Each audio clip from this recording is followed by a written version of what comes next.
Something just happened that I thought was kind of cool and thought I would share here. I'm getting ready for my class and I got to record a lecture, and the course is called Introduction to Shin Buddhist Thought, and this week we're looking at the Mahayana foundations of Jodo Shinshu. And so one of the texts talked about what's, I guess, kind of a famous phrase: form is emptiness, emptiness is form, form is no other than emptiness, emptiness is no other than form. So it's kind of that Madhyamaka, Mahayana expression that nirvana is not something other than samsara, although it's portrayed like that in earlier Buddhist teachings. Instead, samsara is nirvana, nirvana is samsara. So the reading had that quote about emptiness not different than form, but instead of attributing it to the Heart Sutra, which is what I would expect, it attributes it to the Prajnaparamita Sutra of 25,000 lines. So I thought, I think I have that. So I go to my bookshelf. Dang, this one's only 8,000 line version. Where is that book? I know I have the book, but where is it?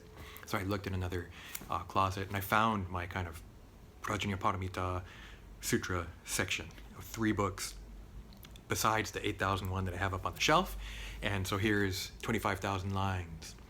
It's called Large Sutra on Perfect Wisdom, translated and edited by Edward Konza. So I thought, look how big it is. How many pages is that? It's almost 700 pages, and I'm like, I'm never gonna find it. So I opened it up. The very form is emptiness. The very emptiness is form. Right there. Chapter 3, page 57. I opened up right to it. That was weird. Kind of cool. Shinran doesn't talk about emptiness much at all.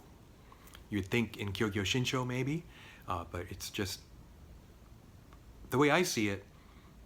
Well, I learned from various sources. Some kinds of Buddhism put emphasis on wisdom, the 6th of the 6 paramitas, if we want to think about it in Ohigan time. Right? The first paramita is dana, which we can also understand as compassion, right? The selfless giving. So wisdom is like Zen, this emptiness kind of stuff, right? It's much more the wisdom side, Buddha's awakening. Jodo Shinshu, I think we can see as more the compassion side, but rather than me trying to be compassionate, compassion coming to me, right? The compassion of the Buddha is what sets the whole system going, right? But Shinran does talk about it, and Nagarjuna is the first of the 7 masters, although Shinran doesn't use the wisdom stuff so much. He uses a different text. But we can see wisdom, the Mahayana Buddhist notions of wisdom underpinning the whole system.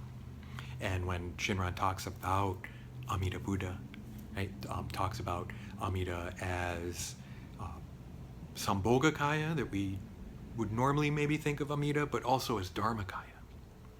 Dharma body of suchness, and Dharma body of Dharma nature or suchness, emptiness, or Dharma nature as skillful means, compassion, right? So there's definitely some wisdom stuff in there. And it was kind of cool to find this. Looking a little more, there's, the next thing is Bodhisattva, perfect wisdom, form, etc. are mere words, because forms, etc. are like an illusion. Illusions and mere words do not stand at any point or spot. They do not come into being, are false to behold. So this is emptiness kind of stuff that Madhyamaka goes on to talk about Nagarjuna, right? That nothing exists in and of itself. Actually, one place that Shinran mentions it is in Shoshinge. And he says that where introducing Nagarjuna, that Shakyamuni predicted Nagarjuna would appear to rend the wrong views of being and non-being, the wrong views of existence and non-existence. U, mu, ken. U is like arimas, to exist. Mu is not exist. Ken is view. So sometimes, they used to translate shunyata as nothingness, but that's not a very good translation, because it's not that there's nothing. It's not nihilistic. That's an extreme.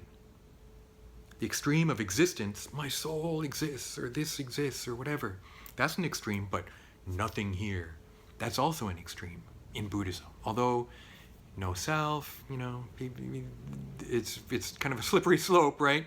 But my understanding is that existence is an extreme, or being. Non-existence, non-being is an extreme. The truth is the middle. That's why Mula Majjhamaka Karika, verses on the middle, right? The middle way of emptiness, which is kind of an amplification of impermanence and no self from more mainstream tradition. So anyway, I don't want to go on too long, but I haven't read this whole thing, but I'm glad I have it. And somehow it was waiting for me right there. It knew I have to get back to my lecture. I got a lot of work to do today, so I better get back to it. Take care.